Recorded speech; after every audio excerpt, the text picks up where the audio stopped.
Welcome to I Review Your 3D Characters, Part 3. Hey, I'm Jay, and I'm a 3D character artist for video games. I'm going to review some work here that's been posted in the Discord down below. I have not seen any of this work before. This is going to be 3D characters, and I'm just going to give you my raw thoughts. Try to give you some constructive criticism and just anything I would do. This is what I would do monthly for members of the channel and what I do at character class. So let's jump in. Take the first one right now.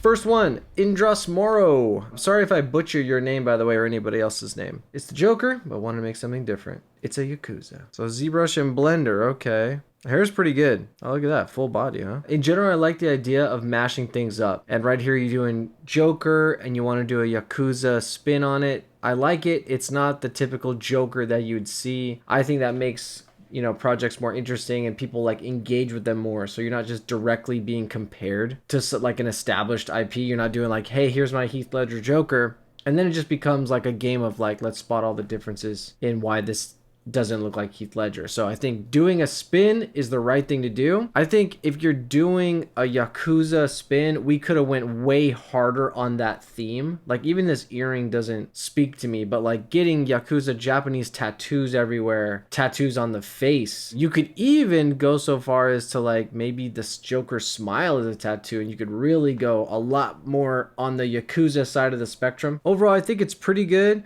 I'll give you some little things to keep in mind for the next time. I think one of the big glaring things here is the presentation. This presentation is super stark. You have this really pure white background and you have pure black in the costume and the earring. So, it seems like a choice, you made to make it graphic, but honestly, if the background was black, it would be better. I mean, there he is in a black void. Looks pretty cool already. Yeah, better. This is presentation stuff, so take it with a grain of salt. Just apply it to your next one. You're going to do it different every time, but I will say the framing is odd. This is like, you could just cut it right here, obviously. It could be a standard kind of portrait dimension. Not sure why it's so tall. And you can see this is the original as it was posted. So yeah, pure white, not a good idea. It makes him look dim. And we got a lot of extra space. So these are easy things you could do to improve it next time. And then taking a closer look at the original posting, I think the subsurface might be just a little too hot. I can see that warmth a lot. Could be the color. It looks like it's probably subsurface. You see the ear here. It's pretty strong. As I said, I think the hair is pretty good. It almost looks like game hair. Maybe it is game hair, but it looks like it's offline rendered. So I don't know. I think the hair solution is pretty good. Hairline's pretty good. You could have like some smaller hairs to blend it in, but overall pretty good. Hair is definitely a tricky one, and I think this is pretty serviceable. I don't see eyebrows, which feels a bit odd. I don't see eyelashes, that feel odd. And then lastly, the eyes themselves. The iris here is pretty big. We have just a little bit of sclera, and also we see them cut off right here. You'd want the iris to instead sit on the bottom right here. So this would be cut off. It would look a lot more relaxed and natural. We see the pupil right here. In general, you want light in the eyes. And I know this is a dark, brooding character, but still you'd want a little bit. So you could have a little bit of reflection here. Maybe you place a bounce or something. The highlight in here is pretty cool. It maybe doesn't have to be this one. It could be another one. And then last kind of thought from a presentation point of view is I feel like we could get a lot more just out of a simple pose. Like just even a little bit of like looking, tilting the head down and having the eyes look up. Or just a little bit off axis. You already did it in ZBrush. You could just mask and move it at the end. So I think it's make a big difference on presenting characters like this that have so much emotion and stuff. There's so much background and story, So I think you could really amp up the Yakuza vibe. You could, improve the presentation with a darker background and a better framed image. And if you posed it, it would go a long way. Agent 147. Oh, I see animation down here. Oh, wow. Whoa, glitching. Okay, it's good. Lots of different materials, lots of different objects. It's a good project. I don't know about the black and white one, guy. Come on, Tiago. What's that? Just do the same image black and white. Come on now. And do we need 2 turns? Just doing a turn of the pose. Let's do that. We don't need the default pose turn too. We're getting a little presentation happy. This is a classic mistake. You're excited about your project and you're just, look at this. You're showing everything. Yeah, I don't know. Do we need to show the UVs? I don't think so. Holy shit. 1, 2, 3, 4, 5, 6, 7, 8, 9, 10, 11. Woo-wee. It's kind of a shame that this one's at the bottom. You know, typically I think that whatever's at the bottom will get seen the least. You're not going to agree with this, but I think that video at the bottom would be better here in the second spot. I do not like this video. I don't think it's doing you any favors. I don't think you need this. You can cut it. Because like, what is it serving? I mean, it's just showing like, you know, it just has a very amateur student camera thing going on. You know, obviously it's produced. It's got a lot of production value, but what's it accomplishing? You know, you want to show people the details. Well, here they are. They're going to scroll down. They're going to look at them in their time, you know, and here they are. But this, I think this is a good video that shows the model. So I think this would be a much stronger part in the second place. Okay, so that's presentation. When it comes to the asset, I mean, you got a lot of stuff going on here. I think that's the attraction of the character. Something that I think maybe is lost on the model that I do like in the concept is if I squint, I can see this face shape. This is the tricky thing when there's a design with a lot of stuff going on. You're going to try to make some sort of category, some shapes, you know, grouping things together that make shapes so that it's easier for someone's eye to move across it, especially the first time, you know, so it's not overwhelming. And even though there's still a lot of stuff going on here, I feel like we see the face, the jaw and all this become like a, you know, variations on a dark gray type of thing. Here, we're seeing like maybe some type of metal stuff with like bronze, and we have scratches and everything. It's reflecting light, it's metal, it's got some more detail. So we might be able to just reduce the contrast. Like I think asset creation wise, it's fine. This is very like subjective, but I would make the case for making this more synthetic materials with some metallic accents. But right now they're kind of like mystery metals, you know, not only that's just a composition thing, but also just texture and material wise, like what is this that it looks like bronze? Like it looks like this coating is metallic, like in your PBR, you're making it metallic, but then you're scratching it and you're revealing a bare metal, like a steel, aluminum type of color. That makes you think, oh, is it a coating? But what kind of coating is metallic? See what I mean? So if you were gonna go metal, I think you gotta pick a metal and stick to it.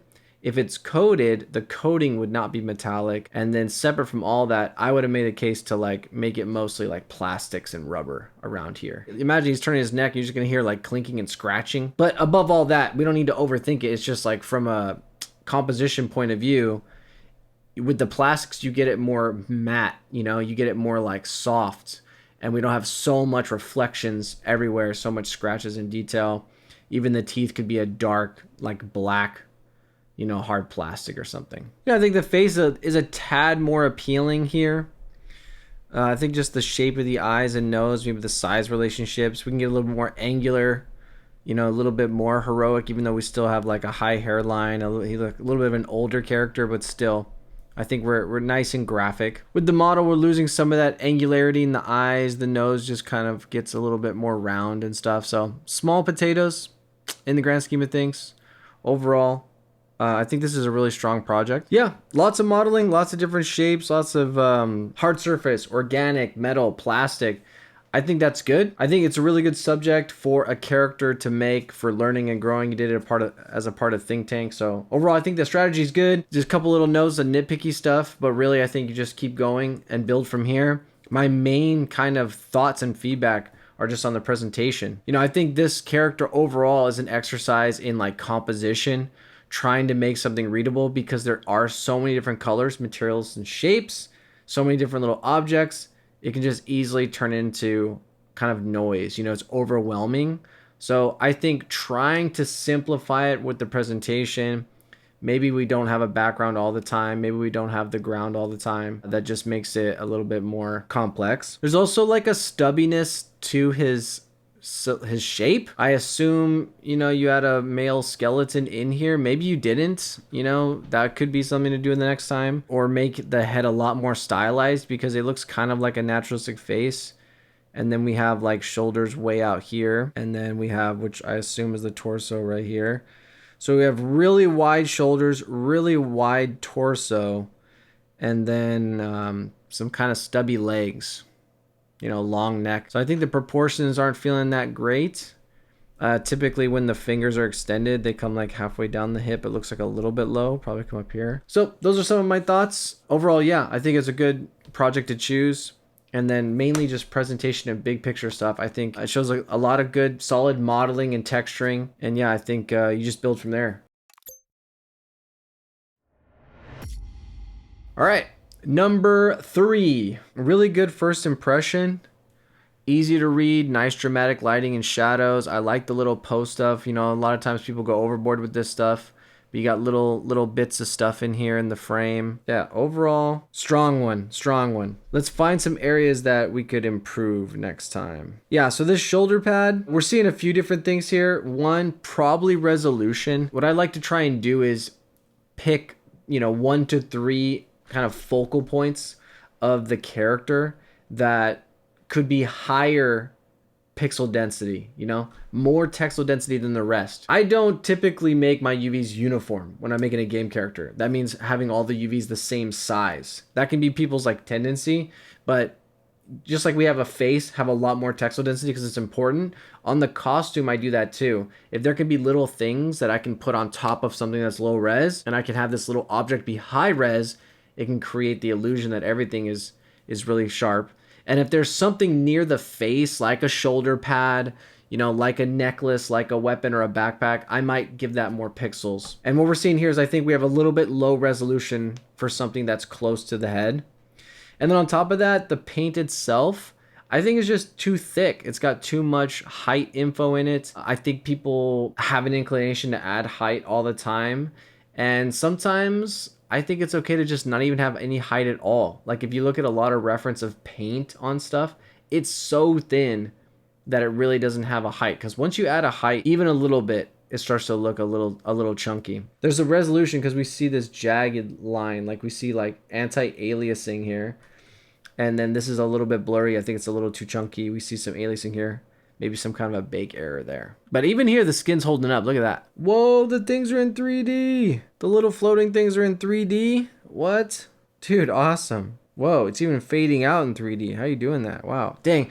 It's too bad this turn is like overexposed. It's cool. It's just really bright. Look at that. She's like clipping. Yeah, dang. It's like, I don't know. It's really nice. It's super cool seeing these things spin around in 3D. Yeah, I mean, I do love this. It's just a shame that the lighting is a bit too bright, maybe. Like you can see it on the weapon, you see it on her back right here. It's starting to wash everything out. So yeah, maybe just get some more dynamic range in the lighting in the image. I don't know if it's a post thing or what, but I think we can get a lot more detail if we like brought down the mid-tones there. We had some more roll off and it didn't just flatten out, but it is really cool. Yeah, so we can see the anti-aliasing, we can see little hashed lines and stuff. And then maybe in here, you could add some dirt and grime to cover up some of these gaps that are shiny. You see like these panels are shiny inside. Like you don't want to reflect light inside the cracks. So I usually just have a curvature that I make that's dark and rough. And it goes in all these edges to cover this stuff up. So you can really pop these panels apart. Yeah, looks super nice. Nice little angle here. We got some stitches. Yeah, I mean, not bad. Yeah, even this arm looks pretty cool. Looks like it might be like anodized aluminum or something. So the backpack here, it looks fine, but I'm just seeing these patterns that are very large and they look a little two-dimensional. And this one right here on these like molly loops, it's not the right pattern. Like now, would a lot of people know that? Probably not, but I have a suspicion that people would get some kind of sense. They'd bump on this that it just feels a little bit otherworldly because these patterns and materials just don't seem right. Even the color on these zippers, like, is this gray?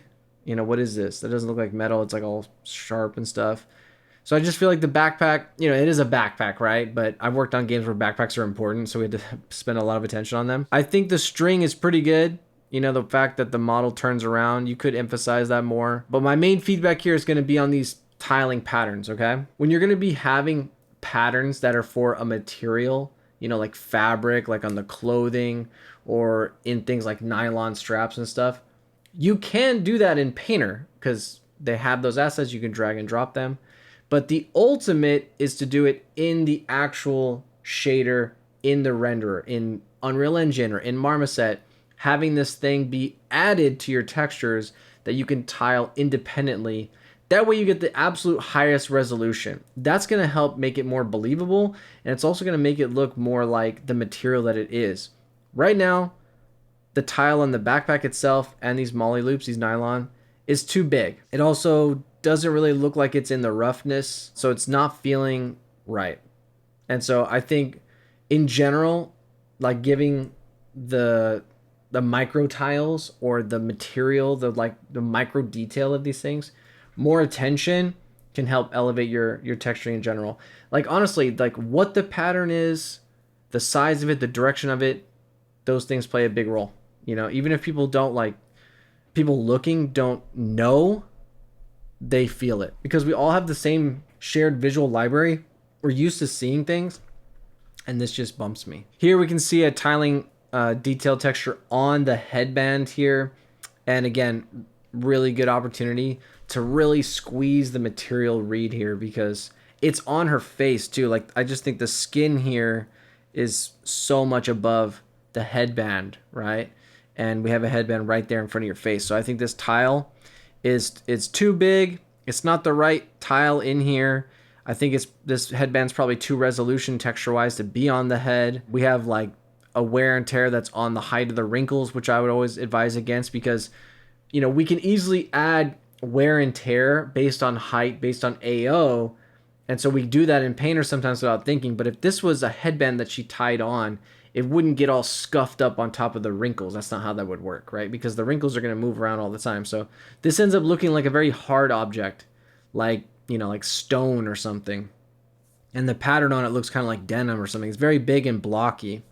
And so I think doing a more soft material, using like a cloth fuzziness on there so we get a sheen as the edges roll away, and just some roughness and maybe a micro tile on here that we can tile so much that it's very fine. Because then in this close-up, think about some of the detail we're seeing right here. You know, think about that little detail we're seeing right here. We could have similar detail on the headband. What can we use for the interest?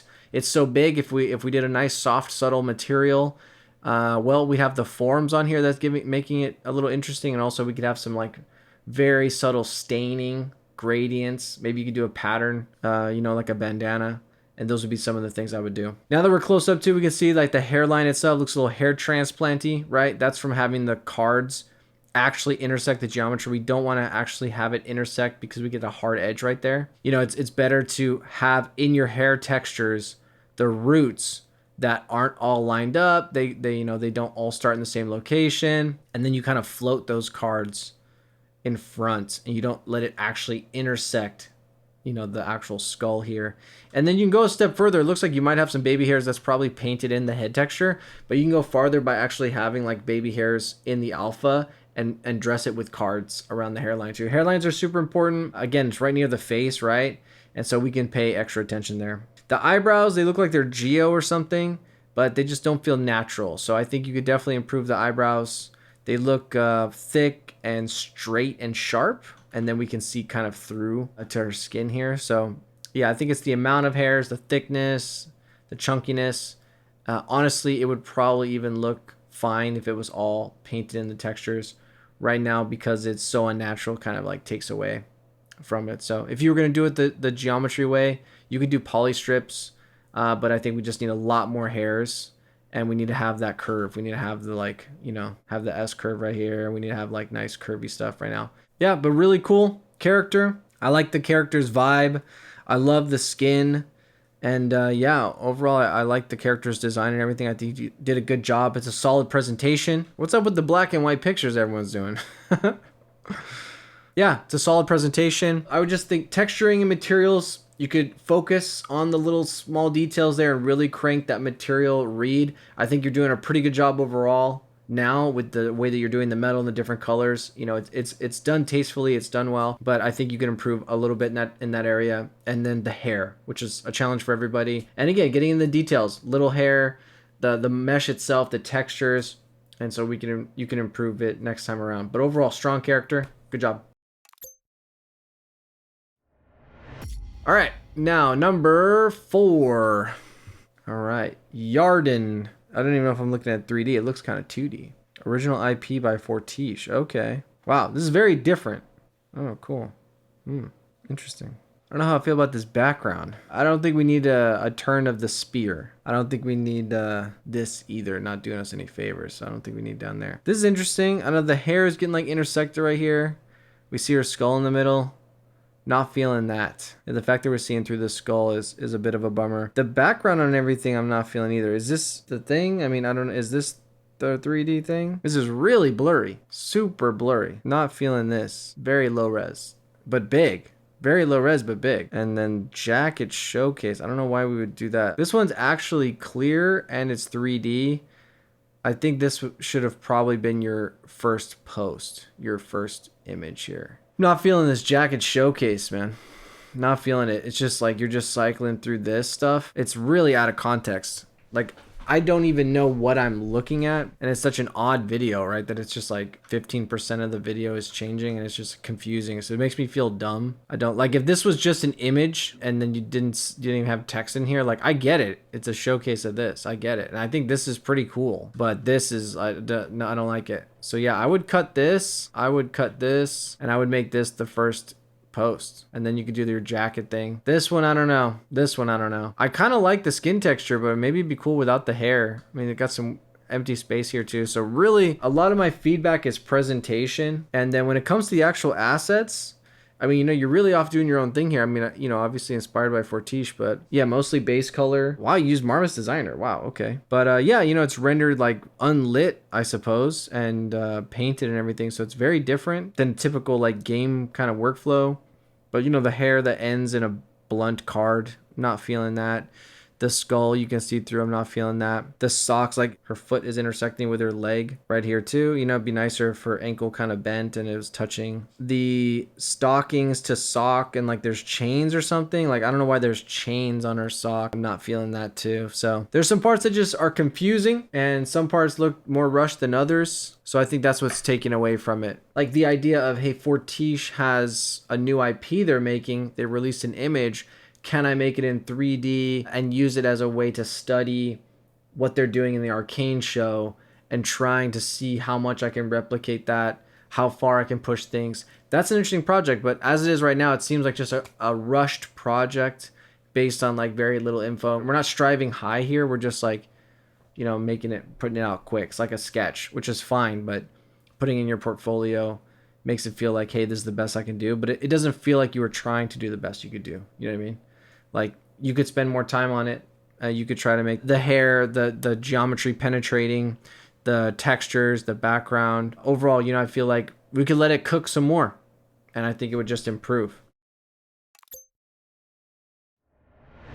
All right. Last but not least, Lena by Egor. All right. Pew pew. You know, I do like in the concept this leather being dark, you know, and then the metal being a little desaturated. It's like classy, you know. There's kind of a line decker. I mean, it's even got the stripes behind, right? But with the brush strokes and everything, there is kind of a classical line decker-esque thing about it. But then it's, hey, it's an anime face. Whoa. I think that's what makes this interesting. And yours, we kind of lost some of that. It gets more cartoony, doesn't it? Like the gold is, hey, it's going to be yellow gold, and we're not going to do roughness variation. And the roughness variation on the leather and on the metal doesn't have to be like scratches from some library. It can be these curated brush strokes, essentially, so that we get some variation. Yeah, I just think it came out a little too simplistic, a little bit too like a toy, and we're missing some of that vibe. And this happens a lot when people find a concept image that they like and they want to bring it into 3D. I think the mistake that people make sometimes is filling in a gap or like kind of doing things automatically. We're like, oh, we'll translate it and I'll do this and I'll do that. But really take a beat and really try to digest, what did you really like about this concept? Was it just the design? Okay, and you wanted to do your own thing. And you think, hey, make making the colors and materials more simplistic, more like Disney thing, that's what I want to do. Okay, fair enough. But just want to make sure we're not kind of automatically doing that without thinking about it, because there is a lot here that we could still use, you know, for inspiration. I think the color of the shirt being a little bit tannish, the lighting being a little bit more dramatic. We see the light on the nose and the eye. Obviously, this is very stylized, but having like a cast shadow there that we're filling up, and then having a more dark, broody leather, having some metal, and then you can see there is breakup in here. You know, there is some strokes in here. We're simplifying the concept in the 3D model. We're making a simpler model than what we see here. I just want to make sure that that's intentional, because if it's not, that's something you can focus on improving the next one. Trying to continue and get nuance, and if it's done in 2D a certain way with brushstrokes or something, how can I do that in 3D? Could do it in the sculpt, maybe by sculpting and like making facets and stuff in a way that's more brushstrokey and stylized. We could do it in the texture with the roughness, with the base color variation. We can just make stuff that isn't so simple. You can strive to make things that are simple but not too simplistic. Yeah, I like the turn. I like the idea of a turn. The opportunity for this square to just look more interesting. Don't know what it could be. I wish the eyes were actual 3D eyes, you know? Like if you had the eye and then the eye is actually three-dimensional, where the pupil would be deeper in, right, from this angle. And then we'd get the highlight right here on top. Right here, we're seeing the pupil on top of the eye. So it looks like a contact lens, and we're not getting it like deeper in here, you know? So we're not getting the same like caustics, we're not getting the same kind of like dimension, so there's a flatness that it feels, and again, it makes it more like a painted toy, that in between of like a stylized 3D thing. I think the eyebrows are a little too close together. Yeah, I think we could back those eyebrows up, make them darker. And then, you know, did miss an opportunity to sculpt his hair. There is a lot of really interesting shapes that twist around each other, you know, that you know, you could sculpt it in a way where when you put anisotropic specularity, you get this kind of banding and this like strokey squiggles. The hair's getting there. I think this twist is pretty good. Maybe we just get a little bit stronger with some of these strokes, maybe a few more clumps like this, like maybe twice as many of these medium-sized clumps. And then it looks like it's just super glossy right now, but yeah, I would definitely lay these out UV wise so they're all going straight, and then use anisotropic specularity. And you could probably tweak the material too so that the shine itself has some color and it's not white. Again, if it's shining white like this, it makes it feel like glossy plastic. Maybe that was the intention, but for me, I think it'd be a lot more exciting to try and take that 2D and bring it into a 3D thing and try to figure out ways to keep some of that nuance, some of that interest, to separate these materials, because what we get is something that feels like mostly the same material. That's that plastic toy feel. I am definitely a sucker for that. I really like strong stylized shapes, simplified designs and everything that still have believable materials and believable lighting. Overall, that's what I would do. I would really try to elevate the textures, materials, shaders, the eyes and stuff, and increase the rendering, increase the believability on the elements to support the stylized shape. And then I would definitely back these eyebrows up a bit. I think they're a little crowding the plate here. The mouth shape could be more interesting, you know, a little bit more asymmetrical or something. And then the hair model, I think you could really go to town. Spend a lot of time on the hair model. So those are my thoughts. Thank you to everyone who submitted. I'll try to link your work down below too if you guys want to check out their art stations and see more in high res and everything. All these people are in the Discord channel, so if you're into 3D characters and 3D modeling and stuff, feel free to join the Discord down below too, and you know, chat in there and ask some questions and see what people are working on. And then I do this sort of review thing every month for like channel members and patrons. If that's something that you'd like to do, I do monthly Q&As and sometimes take a look at people's work, just answer questions in general. And if you want the ultimate character art leveling up or learning experience, check out characterclass.com. I'm doing my third and final live hosted version of that coming up in January. So enrollment's going to open in December for that. If you're interested, you check out the links down below. Thank you again. See you in the next one. Peace.